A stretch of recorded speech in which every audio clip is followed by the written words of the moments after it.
नमस्कार दोस्तों।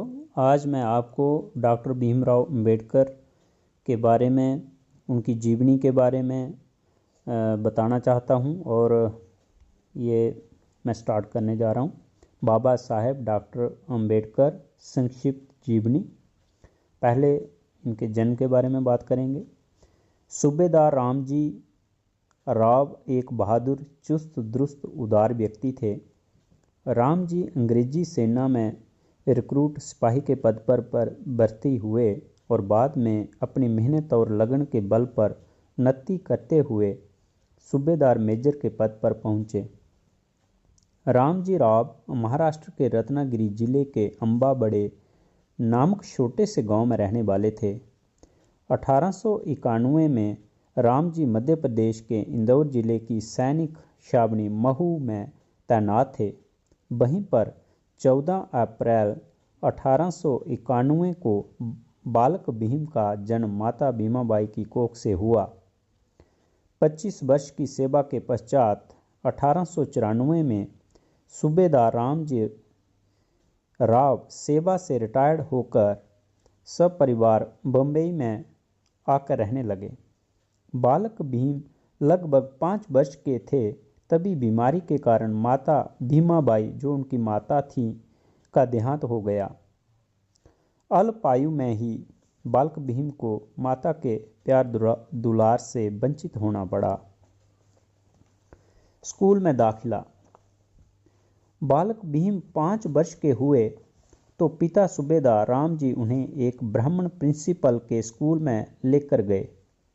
प्रिंसिपल साहब काफ़ी तगड़े, गोल मटोल, सुंदर बालक को देखकर खुश हुए। उन्होंने प्रवेश पत्र भरना शुरू किया, मीन्स एडमिशन फॉर्म। जब भीमराव की जाति का पता चला तो प्रिंसिपल ने गुस्से में प्रवेश पत्र के टुकड़े टुकड़े कर दिए और चपरासी को बुलाकर आदेश दिया कि इस नीच कमीने को धक्के देकर बाहर निकाल दो। इसकी हिम्मत कैसे हुई यहाँ तक आने की। आहत पिता क्या जवाब देते, केवल दुखी होकर मन महसूस कर रह गए। लेकिन रामजी राव बालक भीम को पढ़ाने के लिए दृढ़ संकल्प किए हुए थे। वे बालक भीम को एक अंग्रेज के स्कूल में दाखिला दिलाने के लिए लेकर गए। यहाँ उनको दाखिला तो मिला, परंतु उन पर 5 शर्तें लगाई गई। पहली शर्त, बिछाने के लिए भीमराव अपने घर से टाट लाएगा, जबकि बाकी बालकों को टाट स्कूल से ही मिलता था। दूसरी, भीमराव दूसरे बालकों से लगभग 10 फुट दूर बैठेगा। तीसरी, ब्लैक बोर्ड के निकट नहीं जाएगा। चौथी, वह मटकों में से खुद अपने हाथ से पानी निकालकर नहीं पिएगा। कोई स्वर्ण बालक ही मटके से पानी निकालकर भीमराव को पिलाएगा। पांचवी, भीमराव बाकी बालकों के साथ खेलों में भी भाग नहीं लेगा। छुआछूत का कटु अनुभव। उन दिनों महाराष्ट्र में छुआछूत का बहुत जोर था। बालक भीम को स्कूल में सभी छात्रों से दूर बैठना पड़ता था और बैठने के लिए टाट भी अपने घर से लाना पड़ता था। सूबेदार राम जी सेना में क्रिकेट के अच्छे खिलाड़ी रह चुके थे। भीम को भी क्रिकेट खेलने का शौक था, परंतु अध्यापक ने उन्हें अन्य छात्रों के साथ खेलने की आज्ञा नहीं दी। स्कूल में प्यास लगने पर यदि कोई स्वर्ण विद्यार्थी दूर से भीम के हाथों में पानी डाल देता तो वे पानी पी लेते, अन्यथा प्यासे ही रहते। नाई भी भीमराव के बाल नहीं काटते थे। अंततः भीमराव की बहन घर ही कैंची के से उनके बालों की आड़ी तिरछी कटाई कर देती थी, जिससे भीमराव की कई दिन तक मजाक उड़ाई जाती, परंतु उसके अलावा चारा भी क्या था। भीमराव एक दिन अपनी बहन से मिलने मुंबई को चल पड़े। रास्ते में थकान हुई। वह सड़क के किनारे बनी एक चाय की दुकान में चले गए और बेंच पर बैठकर चाय का ऑर्डर दिया। चाय वाले को कुछ शक सा हुआ। उसने भीमराव को घूर कर देखा और चीख कर बोला, क्यों रे, क्या जात है तेरी। इस सवाल से मानो भीमराव का खून ही जम गया। उसने संकोच अपनी जात बताई तो वह बोला, महार, नीच जात, तेरी हिम्मत कैसे हुई? वह चीखा और लपक कर भीमराव को बेंच से धकेल कर नीचे गिरा दिया और गालियां देते हुए बोला, तेरी सही जगह वहीं है, अछूत महार, गंदी नाली के गंदे कीड़े। भीमराव नाली से रोते रोते निकले और आंसू बहाते हुए घर पहुंचे। बचपन में भीमराव को पग पर हिंदू धर्म की छुआछूत की मार झेलनी पड़ी। इससे बालक भीम के कोमल मन पर जो घाव लगे वो जीवन भर रिश्ते रहे और इसी कारण बाबा साहब हिंदू धर्म से घोरतम घृणा करने लगे।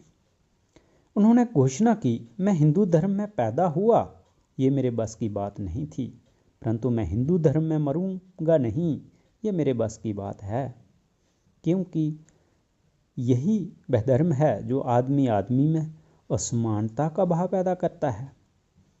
बम्बई जैसे शहर में फैशन के 50 रुपये से घर चलाना सूबेदार राम जी के लिए बहुत कठिन हो रहा था। अतः उन्होंने 17 के निकट गोरे गांव में एक प्राइवेट नौकरी कर ली और वहीं रहने लगे। एक दिन भीमराव अपने बड़े भाई आनंद राव और एक छोटे भांजे के साथ गोरे गांव की ओर रवाना हुए। भीम ने अपने आने की सूचना सूबेदार राम जी को पत्र द्वारा पहले ही दे दी थी, पर किसी वजह से वह पत्र सूबेदार जी को ना मिल सका। जब बच्चे मसूर रेलवे स्टेशन पर रेलगाड़ी से उतरे तो अपने किसी भी व्यक्ति को स्टेशन पर ना पाकर चिंतित हो गए। गोरे गांव तो जाना ही था। 3 बालक, शाम का वक़्त और अनजान नगर, जिस पर बैलगाड़ी व तांगे वालों ने उन्हें अछूत महार जाति का होने के कारण अपनी गाड़ी में बैठाने से मना कर दिया। अंत में एक गाड़ीवान दुगने किराए के लालच में इस शर्त पर तैयार हुआ कि वह स्वयं उनके साथ नहीं बैठेगा, वह पैदल ही चलेगा और बच्चों को स्वयं ही गाड़ी चलानी पड़ेगी। आनंद राव ने गाड़ी चलाई। साय से लेकर आधी रात तक भूखे प्यासे ही बच्चे यात्रा करते रहे। जब भी इन बच्चों ने पानी मांगा तो स्वर्ण हिंदुओं ने गंदे पानी के जोहड़ की ओर संकेत किया। इस दिन भीम ने जाना कि वह ऐसी जाति से संबंध रखते हैं जिसे साफ पानी पीने का भी अधिकार नहीं। भीमराव स्कूल में तो अपमान सह ही रहे थे, पर इस घटना ने भीमराव का दिल तोड़ दिया। उन्हें भली प्रकार पता लग गया कि अछूत लाखों की संख्या में किस प्रकार पशु तुल्य जीवन गुजार रहे हैं। संभवतः बचपन में जो दुर्व्यवहार उनके साथ हुआ, उसी के फलस्वरूप भीमराव का मन हिंदू धर्म के प्रति कड़वाहट से भर गया, क्योंकि हिंदू धर्म में मनुष्य का मूल्य उसके जन्म और जात से ही आंका जाता है। हाई स्कूल में भी भीमराव से दुर्व्यवहार किया गया। ऊंची जाति के विद्यार्थी अपने रोटियों वाले डिब्बे ब्लैक बोर्ड के पीछे रखते थे। एक दिन अध्यापक ने भीमराव को बोर्ड पर लिखने के लिए बुलाया। भीमराव अभी बोर्ड की ओर चला ही था कि विद्यार्थियों ने जोर से कहा, ठहर जाओ, हमें रोटियों के डिब्बे उठा लेने दो। जब तक विद्यार्थियों ने रोटियों के डिब्बे नहीं उठा लिए, उन्हें बोर्ड पर नहीं जाने दिया गया। सभी कठिनाइयां सहते हुए भीमराव खूब मन लगाकर पढ़ते थे। एक दिन एक ब्राह्मण अध्यापक ने भीमराव को चिढ़कर कहा, अरे तू तो महार है, तू पढ़कर क्या करेगा? भीमराव यह अपमान सहन न कर सके। वह बब्बर शेर की भांति अध्यापक पर गरज पड़े, सर, पढ़ लिख कर मैं क्या करूँगा, यह पूछना आपका काम नहीं। यदि आपने फिर कभी मेरी जाति का नाम लेकर मुझे चिढ़ाया तो इसका परिणाम अच्छा नहीं होगा। भीमराव बचपन से ही स्वाभिमान मानी और निर्भीक जो थे। भीमराव को हाई स्कूल में एक और चोट लगी जिसे वे जीवन भर नहीं भुला सके। भीमराव संस्कृत पढ़ना चाहते थे, परंतु स्कूल के अध्यापकों ने उनकी जाति के कारण संस्कृत विषय पढ़ने की अनुमति नहीं दी। मजबूर होकर भीमराव को फारसी पढ़नी पड़ी। बाद में बाबा साहेब डॉक्टर भीमराव अम्बेडकर ने अपने प्रयत्न व परिश्रम से संस्कृत भाषा पढ़ी और वे संस्कृत के अच्छे विद्वान भी बने। आरंभिक शिक्षा कहाँ पर हुई? बचपन में माता का लाड़ प्यार ना मिलने के कारण बालक भीम कुछ जिद्दी स्वभाव के हो गए थे। वे पढ़ाई में ज़्यादा रुचि नहीं लेते थे, परंतु धीरे धीरे उन्होंने पढ़ाई में ज़्यादा से ज़्यादा ध्यान व समय लगाया, जिससे उन्हें पढ़ाई अच्छी लगने लगी और बहुत मन लगाकर पढ़ने लगे। स्कूल की पुस्तकों के अलावा भीमराव को दूसरी पुस्तकें पढ़ने का भी बहुत शौक था। उनके इसी शौक ने ही उन्हें भावी जीवन में एक महान विद्वान बनाया। रामजी राव को पेंशन के कुल 50 रुपये मिलते थे। उनकी आर्थिक स्थिति बहुत अच्छी नहीं थी, किंतु फिर भी वह भीमराव को पुस्तकें खरीद कर देते थे और चेहरे पर कोई शिकन भी नहीं लाते, ताकि बालक भीमराव के बालक मन पर पिता की परेशानियों का भार ना पड़े। आर्थिक दुर्बलता के कारण वह कई बार अपने गहने बेच देते, सामान गिरवी रख देते और ब्याज पर भी रुपये उधार ले आते, परंतु भीमराव को पुस्तकें अवश्य खरीद कर देते।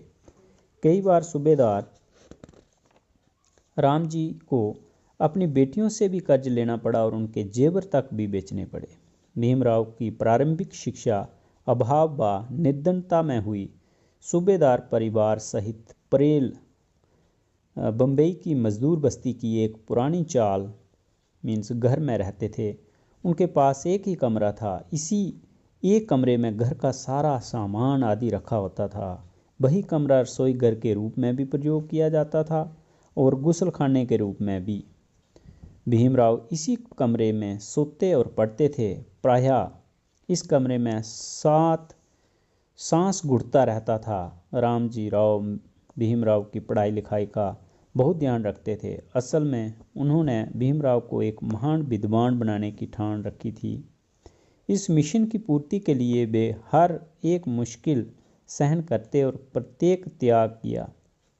सूबेदार जी भीमराव को रात्रि में शीघ्र ही सुला देते थे और स्वयं रात के 2 बजे तक जागते।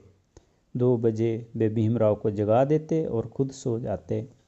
2 बजे रात से पौ फटने तक भीमराव पढ़ाई में मगन रहते।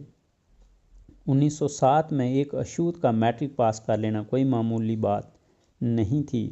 मुंबई के अछूतों ने भीमराव का उत्साह बढ़ाने के लिए उनके सम्मान में एक सभा का आयोजन किया। इस सभा में एक हाई स्कूल के मुख्य अध्यापक मास्टर कृष्ण जी अर्जुन केलुस्कर भी पधारे, जो एक प्रसिद्ध समाज सेवक भी थे। उन्होंने भीमराव को भगवान बुद्ध की जीवनी भेंट की थी। इस अवसर पर सूबेदार जी ने घोषणा की, भले ही मेरी आर्थिक स्थिति ठीक नहीं है, फिर भी मैं भीमराव को उच्च शिक्षा दिलवाने का दृढ़ संकल्प लेता हूँ। विवाह के समय भीमराव 15 वर्ष के और उनकी पत्नी रमाबाई 9 वर्ष की थीं। रमाबाई के पिता दापोली में कुली का काम करते थे। विवाह का स्थान बहुत अद्भुत था। विवाह की सभी रस्में बम्बई की व्यखला मछली मार्केट में ही पूरी की गई। रात को दुकानें बंद होने के बाद बाराती इसी मंडी में पहुंच गए। लड़की के माता पिता एक कोने में और बाराती दूसरे कोने में अपना अपना काम करते रहे। इस मार्केट में एक गंदा नाला बहता था। इस गंदे नाले के ऊपर बने हुए एक थड़े पक्का फर्श पर शादी की रस्म पूरी की गई। दुकानें खुलने से पूर्व ही शादी समाप्त कर ली गई। यह ऐतिहासिक विवाह 4 अप्रैल 1906 को संपन्न हुआ था। इसके बाद उच्च शिक्षा। भीमराव बम्बई के एल्फिंस्टन कॉलेज में दाखिल हो गए। कौन से कॉलेज में? एल्फिंस्टन कॉलेज। एक अछूत का कॉलेज में दाखिल होना उस समय एक अनोखी बात थी। सूबेदार राम जी की आर्थिक स्थिति बहुत खराब हो चुकी थी। उनमें भीमराव को उच्च शिक्षा दिलवाने की हैसियत नहीं थी। ऐसा लगता था कि अब सूर्य को चमकने का अवसर नहीं मिलेगा। ऐसे में मास्टर कृष्ण जी अर्जुन केलुस्कर एक सच्चे सहायक के तौर पर सामने आए। उनकी बड़ौदा रियासत के महाराजा सयाजी राव गायकवाड़ से अच्छी जान पहचान थी। महाराजा बड़ौदा के ने परिश्रमी व योग्य छात्रों की आर्थिक सहायता की घोषणा कर रखी थी। मास्टर केलुस्कर जी भीमराव को महाराजा सयाजी राव गायकवाड़ के पास ले गए। महाराज ने भीमराव से कुछ प्रश्न पूछे जिनका उन्होंने उचित उत्तर दिया। अतः महाराजा गायकवाड़ ने भीमराव की उच्च शिक्षा के लिए 25 रुपये मासिक छात्रवृत्ति स्वीकृत कर दी। छुआछूत के अभिशाप ने कॉलेज में भी उनका पीछा ना छोड़ा। कॉलेज के होटल का मालिक एक ब्राह्मण था, इसलिए भीमराव को होटल में चाय तो क्या पानी भी नहीं दिया जाता था। परंतु अपनी दृढ़ इच्छा शक्ति के बल पर भीमराव हिंदू धर्म की रूढ़िवादिता की ओर से किए गए अपमान और निरुत्साहन का मुकाबला करते हुए विद्या की पर्वत घाटियां लांघते गए। 1912 में उन्होंने फारसी और अंग्रेजी विषयों के साथ मुंबई यूनिवर्सिटी से बीए की परीक्षा पास की। वे ग्रेजुएट बनने वाले पहले महार थे। तो ये फर्स्ट पार्ट था और सेकंड पार्ट में आगे की कहानी में आपको बताऊंगा।